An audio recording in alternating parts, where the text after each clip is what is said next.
Sir थोड़ा सा आगे आइए। I'm going to say the same thing about you, man. You look like a star. थोड़ा पीछे आओ भाई, पीछे आओ, जल्दी आओ, पीछे आओ, पीछे आओ सब लोग। सर थोड़ा आगे आके बस बस बस आइए बीच में आइए। आप इधर आइए, आप सर यहाँ पे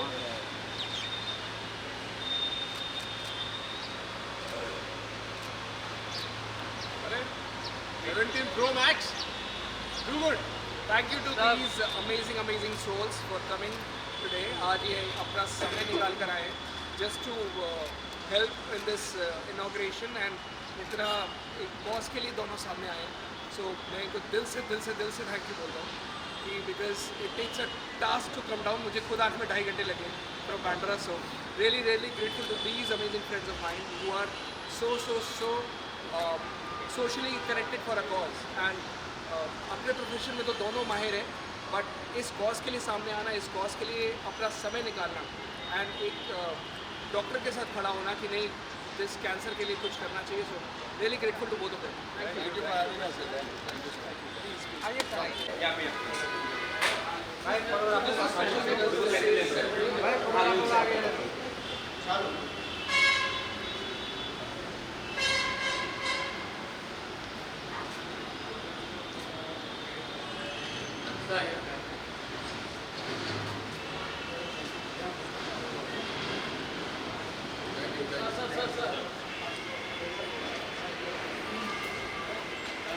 अरे एक मेरी और सुनाची भी लो यार, हमारी फोटो बहुत दिन से नहीं चल रही है। सर एक फोटो पीछे डालो जरा। वाइड आओ सर में दिखाई देना चाहिए। हाँ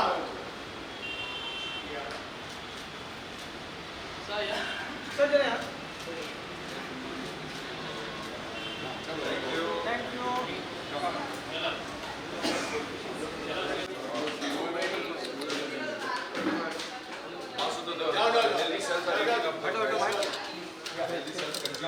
रुको ना यार, 1 मिनट रुक जा।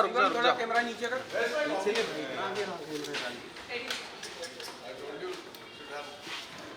I also lovely shoes.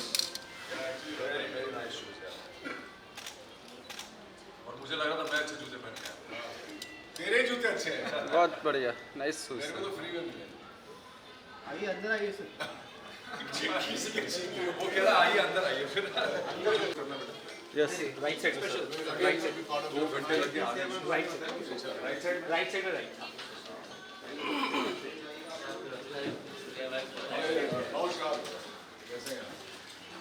सबसे पहले बहुत बहुत शुक्रिया आज आने के लिए।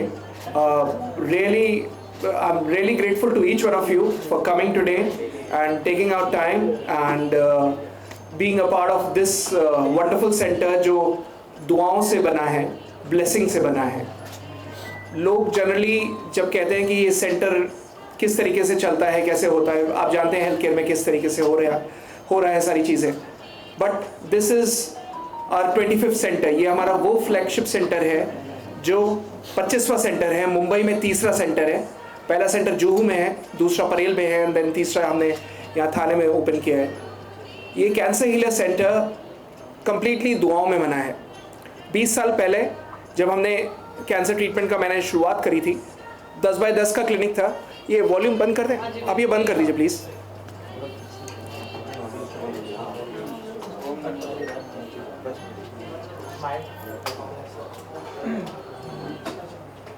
Thank you. तो 10 बाय 20 साल पहले जब शुरुआत हुई थी तो 10 बाय 10 का क्लिनिक था। मैं ही रिसेप्शन पे बैठता था, मैं ही डॉक्टर था, मैं ही, बिकॉज उस समय लिमिटेड अमाउंट होता था, लिमिटेड सारे रिसोर्सेज थे। फादर मेरे कैंसर की प्रैक्टिस करते थे एंड देन उस समय साल भर में 1 या 2 केसेस होते थे कैंसर में। आज किसी ना किसी के परिवार में, किसी ना किसी के दोस्त को, किसी ना किसी के फैमिली मेंबर को, किसी ना किसी के जानकार को कैंसर हो रहा है। और यही रीज़न है जब लोगों को वो सपोर्ट चाहिए, वो ट्रीटमेंट चाहिए जो आपके अंदर चेंजेस ला सके।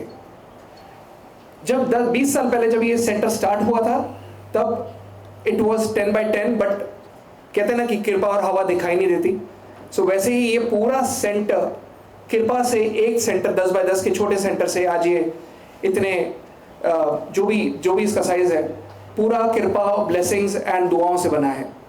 जब मरीज हमारे पास आता है तो अकेले मरीज को हम नहीं बचाते, उसके परिवार को बचाते हैं। और यही रीज़न है आज इंडिया में कैंसर ट्रीटमेंट में अगर कोई कीमोथेरेपी या इम्यूनोथेरेपी या सर्जरी या रेडिएशन लेता है, ऐसा होता नहीं कि वो कैंसर हीलर सेंटर का ट्रीटमेंट ना ले, क्योंकि ये वो ट्रीटमेंट है जिसका कोई साइड इफेक्ट्स नहीं है, कोई दुष्प्रभाव नहीं है, कोई आपके बाल नहीं झड़ते, कोई नोजिया, वॉमिटिंग कुछ नहीं होता। और यही रीज़न है जितने मरीज जो तड़प रहे होते हैं, एक्चुअली कैंसर का मरीज नहीं तड़पता, कैंसर के इलाज से तड़प जाता है और उसको वो सपोर्ट चाहिए। वो कहता है, मेरे पास पेशेंट जब आते हैं तो कहते हैं डॉक्टर साहब प्लीज़ मेरे फैमिली को समझाइए, मुझे कीमो कराने नहीं जाना, मैं मर जाऊंगी लेकिन कीमो कराने नहीं जाऊंगी। 70 साल की उम्र में डॉक्टर्स पेशेंट को कह देते हैं कि घर ले जाओ, सेवा करो, अब कुछ नहीं हो सकता। और हिंदू फैमिली के हिसाब से अगर आप समझते हो कि गायदान करा दिया, बोल दिया कि अब कुछ नहीं हो सकता, it is an and stage, उस हालत में मरीज़ हमारे पास आता है।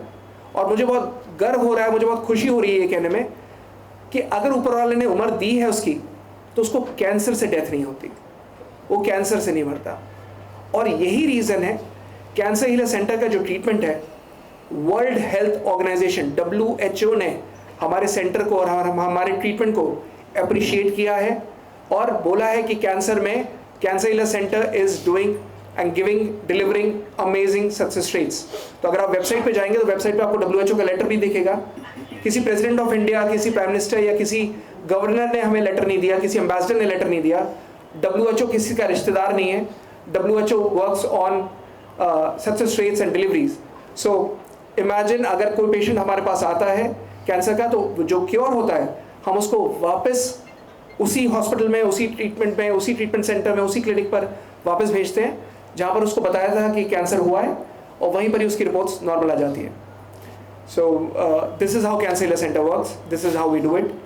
और मैं बहुत बहुत बहुत शुक्रगुजार हूँ इन दो दोस्तों का जो अमेजिंग सोल्स है, बहुत अमेजिंग लोग हैं, Rohit and Sudhanshu, who have come forward, जो आगे आए और उन्होंने बोला कि तरंग हम यार तेरे इस कॉज के लिए खड़े रहेंगे, साथ में रहेंगे, साथ में बैठेंगे, and we like to attend. आसान नहीं है मुंबई में इतनी दूर 2.5 घंटे ट्रैवल करके आना थाने तक, but they took out time and they are, you can see how fit they are, you can see how well focused they are. हर किसी का स्केड्यूल बना रहता है, so obviously being such amazing celebrities they have their own schedule set, but फिर भी एक doctor के लिए खड़ा होना, एक बताना कि नहीं जो आप कर रहे हो आप लगे रहो, हम आपके साथ हैं, इसके लिए एक कॉज के लिए आगे आना। बिकॉज पार्टी करने तो दुनिया आ जाती है, सेलिब्रेट करने कुछ भी आ जाता है, किसी ओपनिंग में हर कोई आ जाता है, बट एक सेंटर के इनॉग्रेशन में आना जहाँ पर एक कैंसर हीलिंग हो रही है, I think this talks a lot about their heart. इनकी दिल की बात बताता है, इनकी सोल की बात बताता है कि कितना प्योर हार्ट है, कितना प्योर सोल है। कि कैंसर मरीज, मतलब when I was discussing with them, they said कि तरंग यार मैंने देखा है कैंसर मरीजों को रोते हुए, और जब वो उनको जब कैंसर होता है ना, उनका घर बर्बाद हो जाता है, तड़प जाते हैं, and they are left with nothing. And when you are doing something, I am not coming for you, मैं उन मरीजों के लिए आना चाहता हूँ जो अपने आप को अकेला समझते हैं, क्योंकि उनके साथ भी अगर उनका परिवार खड़ा है तो हमें भी तेरे साथ खड़ा रहना है। So I am really grateful to each one of them. Can we have a big round of applause for these two amazing souls? That's very sweet of you. I would request each one of them to speak something. Sudhanshu, over to you. सबसे पहले तो आपको बहुत बहुत बधाई doctor तरंग। आप लोग आपने जो जो बातें अभी कही, मैं उन्हें वो बातों को रिपीट करने की ज़रूरत नहीं है, लेकिन मैं ये ज़रूर कहूँगा कि मैं बहुत प्लेजेंटली सरप्राइज्ड हूँ कि आपने इतना बड़ा लेवल अचीव किया है, और वो भी ऐसी दिशा में जिस दिशा में आज पूरी दुनिया भागना चाहती है, और उसे कहते हैं होलिस्टिक ट्रीटमेंट। मैं कल एक बड़ी कमाल की चीज़ देख रहा था कहीं पे, वीडियो था जिसमें किसी ने ब्रिटिश एरा के टाइम की एक बात कही थी कि जो भारत के किसान होते थे उनको डिफाइन किया था किसी अंग्रेज ने उस समय जब वो लोग आए थे हिंदुस्तान में, और उन्होंने एक्सप्लेन किया था कि भारत का जो किसान है वो कितना फिट है, कितना मस्कुलर होता है, कितने चौड़े कंधे होते हैं, कितने लंबे चौड़े होते हैं, और कैसी उनकी आज की डेट में, अगर आज की भाषा में कहूँ तो रिफ्ट बॉडीज जो हैं वो उस समय हिंदुस्तान के किसान की हुआ करती थी। यानी कि आमतौर पे जो हमारी आम जनता होती थी, हम लोग किसानों का ही तो देश है हमारा। तो मेरा ये मानना है कि उस समय हमारे देश में जो भी लोग थे वो बड़े हेल्दी थे, क्योंकि बहुत ऑर्गेनिक खाना था, जिसको आज हम लोग ऑर्गेनिक बोलते हैं, तब वो बड़ी नॉर्मल चीज़ थी। उसमें कोई पेस्टिसाइड नहीं डलते थे, उसमें कोई और चीज़ें केमिकल्स नहीं डलते थे, तो बड़ा रियल खाना होता था, रियल लाइफ होती थी। हमारे देश की आबो हवा, वैसे भी हम लोग देवभूमि के लोग हैं, तो हमारी जो हवा है वो वैसे भी बड़ी दिव्य है। तभी तो यहाँ पे जो है सनातन आज तक संभला हुआ है। और मुझे ऐसा लगता है कि हम लोग एक ऐसे देश को बिलोंग करते हैं जहाँ पे हमने बहुत एक तरह से जो शुद्ध पर्यावरण, शुद्ध विचार, हर तरह की शुद्धता में पनपे हुए लोग हैं हम लोग। कम से कम हमारी जनरेशन से जो पहले थे तब तक तो काफ़ी कुछ था, लेकिन अब जैसे जैसे पाश्चात्य जो कल्चर है, वेस्टर्न कल्चर है, उसने ओवर पावर किया है, वैसे ही वो सारी चीज़ें, वो सारा खान पान जो है वो हमारे देश में आया, प्रोडक्ट्स आए, जो सब प्रोसेस्ड खाना होता है, प्रोसेस्ड फूड होता है, और उसका ही रिजल्ट ये है कि आज ये बीमारी जो कैंसर है वो सबसे ज़्यादा बड़ी एक बीमारी है, एक पैंडेमिक बन के पूरी दुनिया में फैल गया वो। और सबसे बड़ा पैंडेमिक तो मेरे ख्याल से कैंसर ही है आज की डेट में। और उसकी सबसे बड़ी वजह यही है कि जो हमारा लाइफस्टाइल, जो हमारे किसान, जिन लोगों को एक्सप्लेन किया था किसी अंग्रेज ने, वो ना तो लाइफस्टाइल रह गया है और ना ही वैसी आबो हवा रह गई है। तो इसलिए अब जो है वो कैंसर बहुत ज़्यादा फैलता जा रहा है, और हर चीज़ की शुरुआत मैं मानता हूँ कि दिमाग से होती है। तो जैसे जैसे खाना बदला, जैसे जैसे पेस्टिसाइड्स हमारे पेट में जाने लगे, वैसे वैसे हमारे विचारों की शुद्धता भी ख़त्म होती गई। वैचारिक शुद्धता जैसे जैसे ख़त्म हो रही है, वैसे वैसे हमारे ब्लड में पित्त लेवल बढ़ता जा रहा है, और जैसे जैसे पित्त बढ़ता है वैसे वैसे कैंसर हम लोगों को पूरी तरह से हमारे शरीर पे कब्जा करता जा रहा है। तो ये जो होलिस्टिक हीलिंग वाली जो बात कर रहे थे, और जैसा ये लोग इनके जो सेंटर्स हैं उसमें प्रैक्टिस ही वही हो रही है कि कैंसर का ट्रीटमेंट सिर्फ कैंसर का ट्रीटमेंट नहीं होना चाहिए, उसमें सिर्फ वो इंसान जिसको कैंसर है वही नहीं प्रभावित है, उसका पूरा परिवार जो है वो प्रभावित होता है उससे। हर इंसान के हर फैमिली मेंबर के मन में एक डर होता है, एक भय होता है। तो उस चीज़ को ये लोग बहुत खूबसूरती से मुझे लग रहा है उससे डील कर रहे हैं कि सिर्फ कैंसर का ट्रीटमेंट ही नहीं दे रहे, बल्कि ये लोग आगे और चीज़ों को उसमें ऐड करके, जैसे योगा है, आध्यात्म है, आयुर्वेद है, इन सब चीज़ों को मिलाकर उसको ट्रीटमेंट दे रहे हैं, ताकि इंसान के मन से डर भी ख़त्म हो और उसकी सोच भी पॉजिटिव हो जाए, उसके परिवार की सोच भी पॉजिटिव हो जाए, ताकि वो सिर्फ बीमारी से ही बाहर ना आए, वो मानसिक बीमारी से भी बाहर निकल सके और वो एक अच्छी जिंदगी, अच्छा जीवन बसर कर सके बाद में।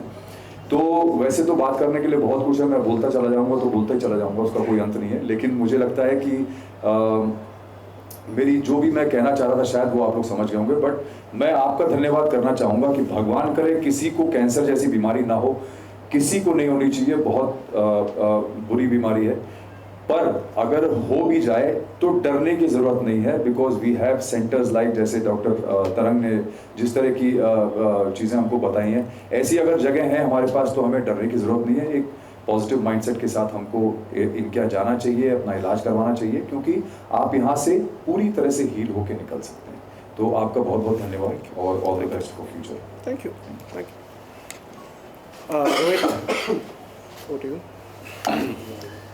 सबसे पहले thank you members of the press for being here.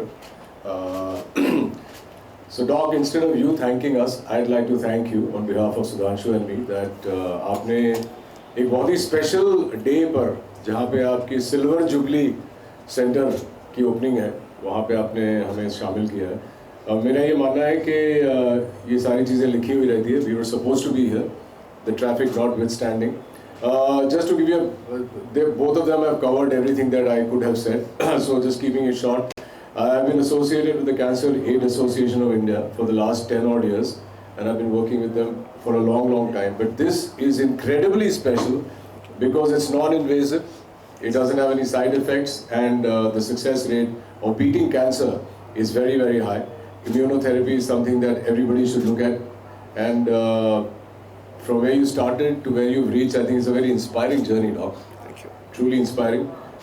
मेरे परिवार में दो बहुत ही करीबी ऐसे लोग हैं जिन्हें पिछले 4 साल में कैंसर हुआ है. 2 of them. I will not go into details of their treatments, etc. लेकिन what was good is that they are in remission now. They are absolutely healthy. Had I heard about this earlier, instead of doing the chemo and the radiation, I think the first step would have been to come to your clinic and try out the immunotherapy first.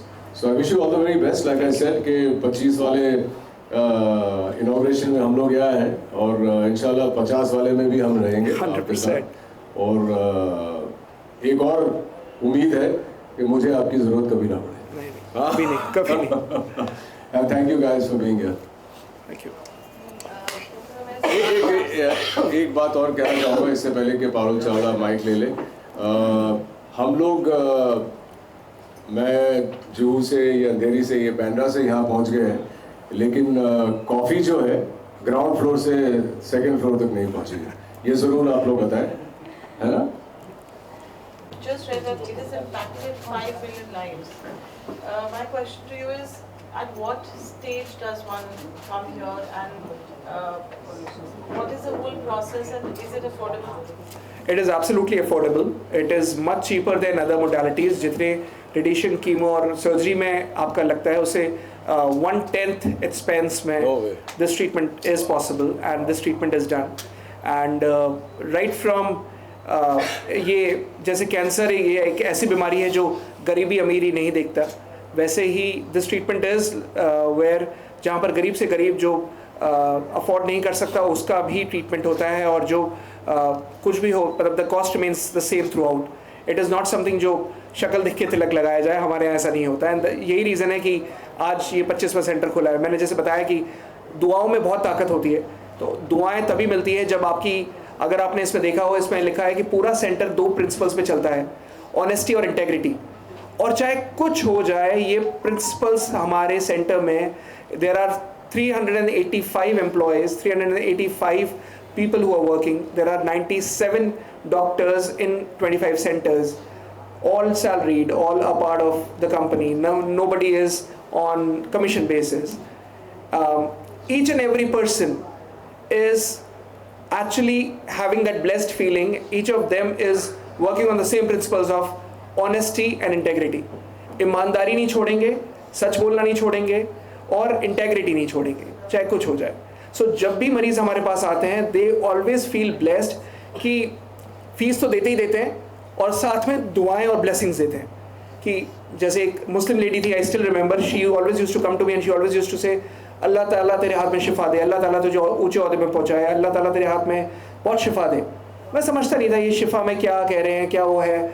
और कोई एक गाँव से एक हमीरपुर करके हिमाचल में जगह है, तो वो बेचारा सेब की पेटी लेकर आता था.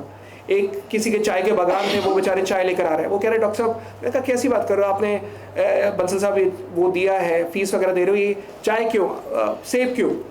सो वो हमेशा कहते थे डॉक्टर साहब आपके लिए बहुत छोटी सी चीज़ है, लेकिन हमारे लिए दिल के उद्गार हैं, हमारे इमोशंस हैं, एंड आई थिंक इसकी कोई कीमत नहीं होती, इमोशंस की कोई कीमत नहीं होती. And everybody used to come with all the small gifts. एक नेपाल की लेडी है जो क्योर हुई 92 ईयर्स में, मिस बरुआ, एंड ऑब्वियसली नाम चेंज कर रहा हूँ, तो 92 ईयर्स में, और 92 ईयर्स में वो बेचारी जब उनकी फैमिली आई हमारे पास, तो वो खुखरी अच्छी सी प्रॉपर बनाकर गिफ्ट पैक में लेकर आई कि डॉक्टर साहब मैं नेपाल के आपको वो दे रही हूँ कि जिस तरीके से ये खुखरी ने हमारे देश को बचा के रखा है, आपका ट्रीटमेंट हमारे इम्यून सिस्टम को बचा के रखता है, कि कैंसर को भी हरा दिया हमने और हमें पता है कि मुझे दोबारा आगे नहीं होगा. 92 ईयर्स में वो बेचारी आशीर्वाद देने आई थी. जो यंगेस्ट पेशेंट कैंसर इलाज सेंटर में आया है, इमेजिन करिए वो कितने दिन का होगा, 10 दिन का. और 10 दिन में उसको ब्लड कैंसर डायग्नोज हुआ था. And with complete humility I would say this कि जब वो 1.5 साल का हुआ उसकी रिपोर्ट्स नॉर्मल आई थी. So it is by the blessings of, I would say, the universe. I would say it's a blessing from God.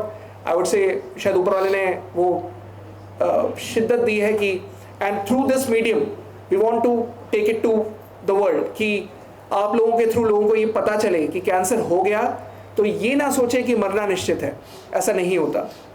Cancer हो गया तो आप घबराने की ज़रूरत नहीं है. जैसे सुधांशु ने कहा, कैंसर केयर सेंटर है, और जब तक कैंसर केयर सेंटर है ऐसा नहीं हो सकता अगर ऊपर वाले से नहीं आई है, ये नहीं होगा कि आपकी कैंसर से लाइफ जाए. Bye the grace of God.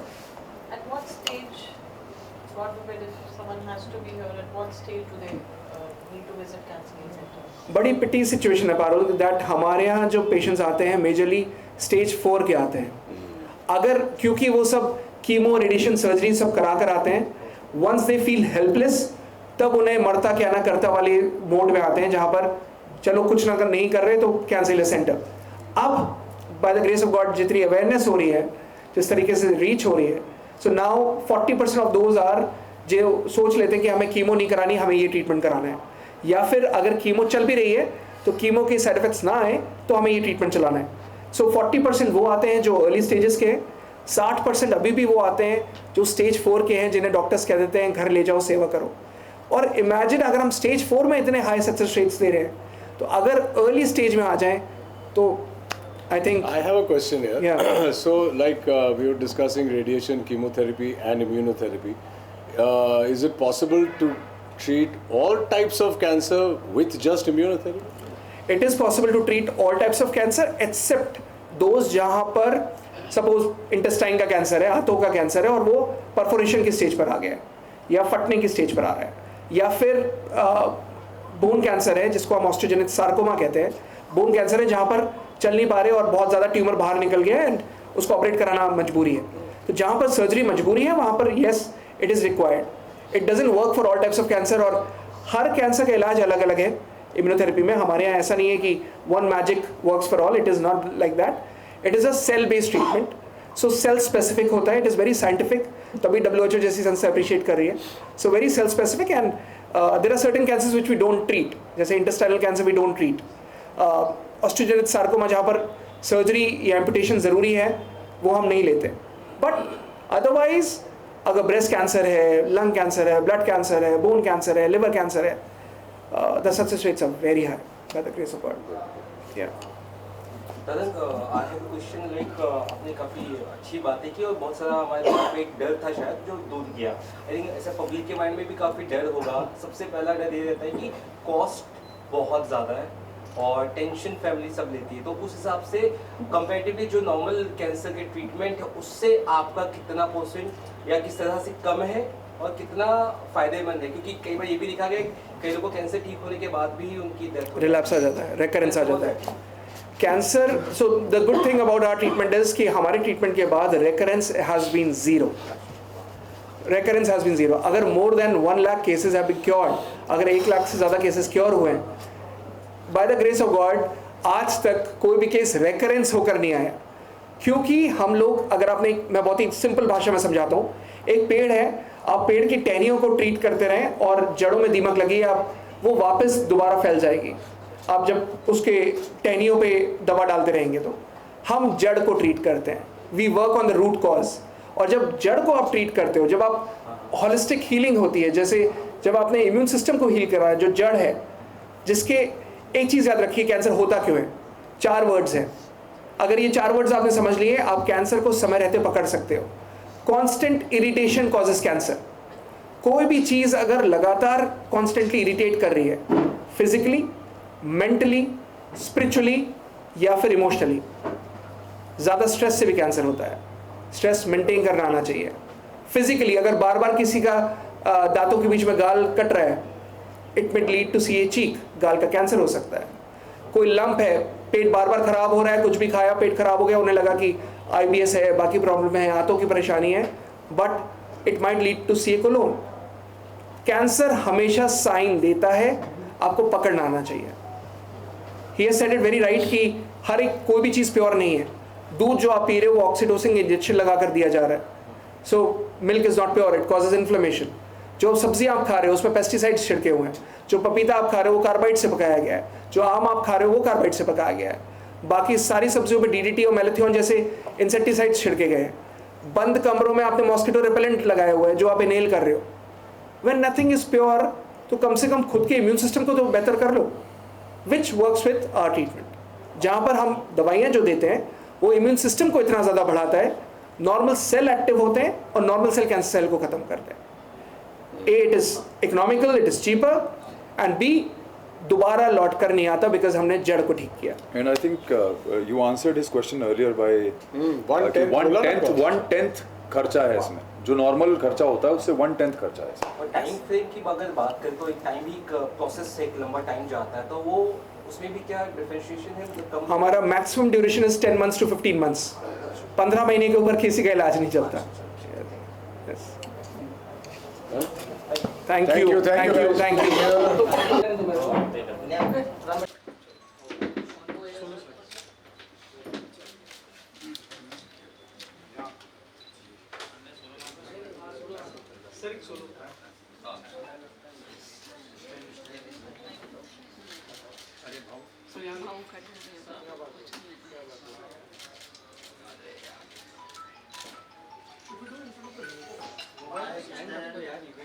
Kishan Kishan धन्यवाद भाइयों, आपका भी बहुत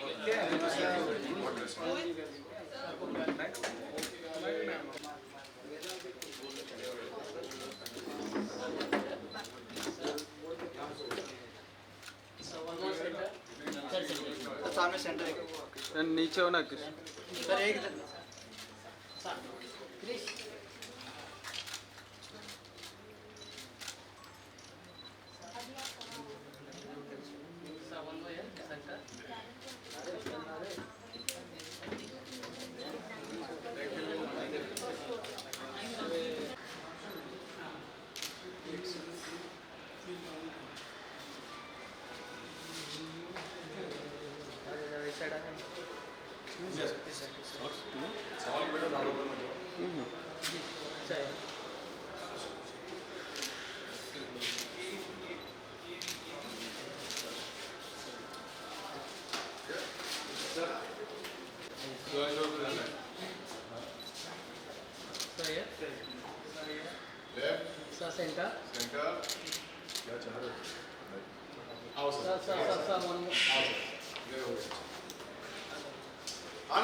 अरे आप भी साथ में ही सर।